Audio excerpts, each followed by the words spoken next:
Carl, I barely touched anything. I'm sure that whatever minor alteration may have occurred will go completely unnoticed. That could be any kid running a time machine. See? My hair is completely different. Enough talk. I know you are the one who changed the garage code. And me, Uncle. So, what's the garage code? Trash. Right. Thanks. Oh no! Carl! Somebody's stealing the time machine! Not me, Carl. Some guy in a bowler hat. Ah, great. They're gonna find some way to blame me for this. Right. And do you want to know what else isn't funny? Giant ants stole the time machine. You're all wound up. Let's just calm down, take a breather, and watch the sunset. I'm on it. It all began in a faraway place called Zanzibar, across the bay from the city of Dar es Salaam, in East Africa.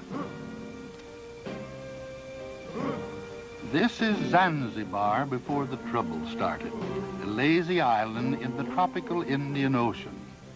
For as long as anyone there can remember, the people have always raised spicy cloves and been ruled by sleepy sultans. The latest and greatest of them all was the Sultan Majid.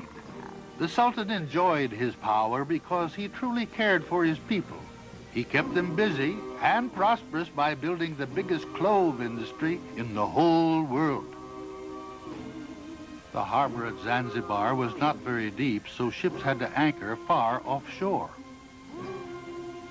Day after day, the porters waded through the water to take the cloves out to the great ships. Year after year, the people of Zanzibar grew more and more cloves for the people of the world, and the lines of porters grew longer and longer. It was a still, moonlit night when the Aban Khan led the angry farmers on a most evil mission. In his crazed mind, he saw the hippos as threatening clouds in the sky, daring to stand in his way. Clouds he had to destroy at all costs.